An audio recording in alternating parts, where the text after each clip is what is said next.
So approximately 1 month ago, I was walking through Micro Center, as I do, and when I came across their sim racing inventory, I found something that caught my eye, to say the least. In fact, what I found was this, the Mad Catz M2X Pro Force Feedback sim racing wheel. And this with a staggering 3.7 stars and an even better price of only $300. Well, me being the intelligent individual that I am, I decided to make a short form video about it. And in that video, I said that if this video gets 5,000 likes, then I'll buy it and I'll report back.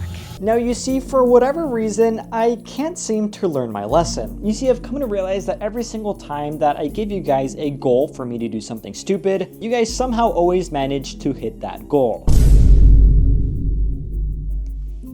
How do I zoom out? It's called the newest force feedback wheel you've never heard of. And then of course, with my luck, this video performed well above average. It got 63,000 views and it got well over that 5,000 like mark. But what the hell, boy? So that meant that I had no other choice than to take myself over to Micro Center, buy this force feedback sim racing wheel that you've never heard of. And yes, I ended up paying well over $300 for it after taxes. And since I want to count this as a business expense, this is the video that I'm making for it. So yes, ladies and gentlemen, here she is, the Mad Catz M2X Pro, which features force feedback technology and automatic centering function, a 900-degree wheel rotation, Hall effect sensor pedals, and the coolest part of all, a 6-color LED breathing light. Now, the only thing that I get a lot of questions about and that I genuinely don't know the answer to is, how are these companies that are making these, less than, you know, professional products, how are these companies getting licensing from PlayStation and Xbox to offer compatibility with both consoles on the same unit? The answer to that, I don't know. And will this thing actually work on PlayStation and Xbox on top of PC? I would say yes, but I won't actually be whipping on my Xbox or PlayStation for this video. This video is kind of more just for fun, if you haven't noticed. Anyways, let's open this thing up. Okay, so first things first, we're gonna have the wheelbase over here, but then down under here, we're also gonna have the H-pattern shifter, the suction cups to mount this on a table, and some cables and the user manual. Okay, this is the wheelbase. Okay, and here she is. For those of you who have not noticed, this wheel is essentially the same as the one from PXN, which I actually reviewed a few months ago. It has the same wheelbase, same wheel with the different logo, and I also bet it's gonna have the exact same shifter and set of pedals as that one from PXN. The interesting thing is that the one from PXN didn't actually claim to have force feedback, whereas this one does. So will it actually have force feedback?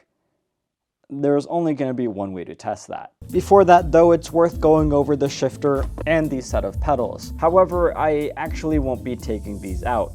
These pedals, like the wheelbase, are exactly the same ones that I've reviewed a few months ago with PXN, and this is going to be the same H-pattern shifter that, again, I've already reviewed. Mad Catz, which as a lot of you guys know, no longer exists, most likely just sold the design to PXN, and then they just rebranded it as their own. That's why both the H-pattern shifter and the set of pedals are exactly the same, and for this video, I won't bother to take them out and put them onto my rig, considering they're exactly the same product that I've already reviewed. This wheel, however, we will be testing out, so we're gonna have to say goodbye to this direct drive wheelbase because instead we're upgrading to this absolute unit of a wheelbase.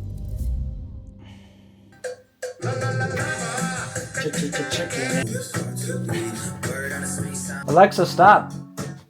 Anyways, now that I got that removed, I think this should come with a table clamp, and hopefully I'll be able to use this table clamp onto here.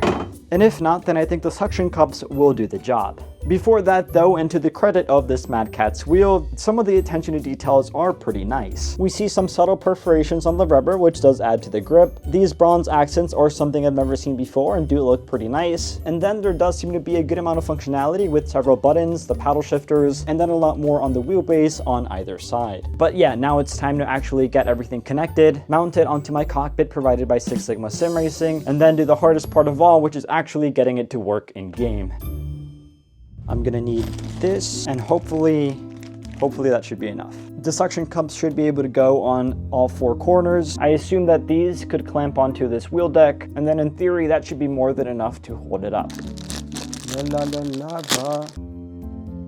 Now if my calculations are correct, this should be able to just suck up. Pause. This should be able to just stick onto here. Line it up and then clamp it down by pushing. Oh, I think that may have worked. Uh-oh, maybe not. Hold on, let me put you guys down. Yeah, so that was a waste of time because these are not sucking. Okay, pause again. The good news is that a regular table clamp is included, so that one should work with 100% certainty. Got them. How does this work? Okay, that was pretty easy actually. I got the clamps in. Please don't fall. Are you okay?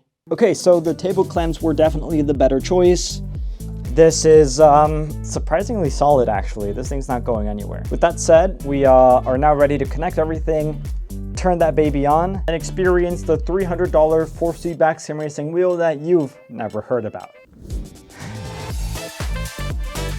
Okay, so just a few minutes later, I believe I've got everything plugged in. And so now if I turn this on, we should see at least some sign of life on that wheel. And action.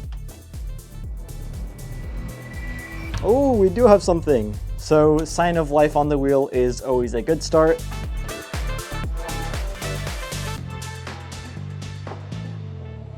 It actually has force feedback. There is most definitely resistance here, and quite a bit of it too. Let's make it work on iRacing and see how it actually performs. So if I go on configure controls, and if I turn this wheel, and this thing does not react, then we have a problem. So please work.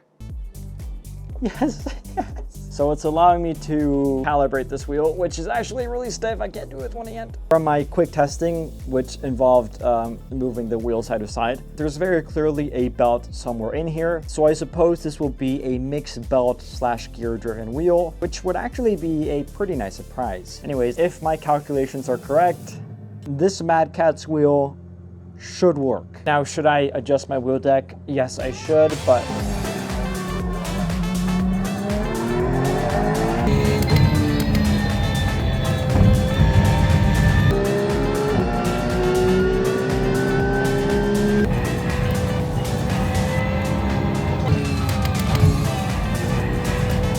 what if I told you guys that it's not that terrible? So immediately there is definitely force feedback. I mean, I feel it when I'm turning the wheel, and I especially feel it when I'm going over a little curb like that. However, the majority of the resistance that I'm feeling from this wheel is actually just the belts inside. They're pretty firm, and it makes turning this wheel pretty stiff. In fact, I can't really turn it all around with just one hand. These paddle shifters feel like they're gonna snap off. In fact, you can see the flex there. And they're also, I mean, they're extremely thin. The buttons, they also, you know, feel, as you would expect, pretty cheap. And then for some reason, these buttons do the exact same thing as the paddle shifters, despite me not binding them for anything. In fact, look at this. I can upshift here, or I can upshift here. I don't know why. The RGB light in the center isn't actually all that bad. However, it doesn't really do anything other than just that, making it react to the RPMs of the car or any flags. Yeah, that's not gonna happen. These buttons, I suppose, will be useful if you're using this on console, but I guess they could also be mapped to some settings in game, which isn't actually all that bad. There is this LED button, which I wonder if I press, will it actually do something? I'm pressing it. I don't think it's doing anything.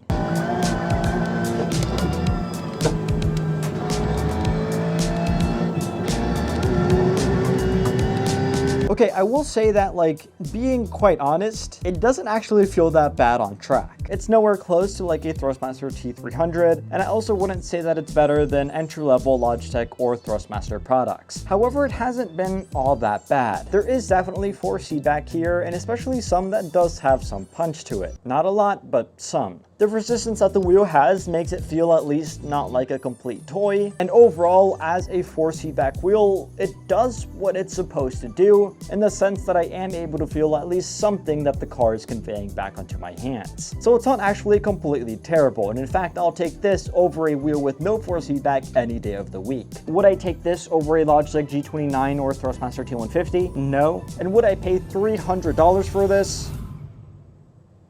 But anyways, what I mean to say is that if this wheel costed $100, it actually wouldn't be all that bad, especially not considering that it comes with a set of pedals and an H-pattern shifter, which, like I said, I've already used before, and aren't that good, but you know, they're at least something. Overall though, just to summarize this video, the wheelbase isn't actually all that bad. In fact, it's not the worst that I've ever used. At $300, it makes 0 sense, but as an entry-level force feedback wheel, it at least does the job. And actually, if this wheel was offered at, let's say, $150, I would actually say that it would be quite competitive. So yeah, it's actually not completely terrible. It just makes no sense at this price point. But like, let's say I was 12 years old and I got gifted this wheel, I would probably have a great time with it. But yeah, no, this has been my review, I guess, of this Mad Catz wheel. Thank you for watching, and I'll be back with an actually good video sometime next week.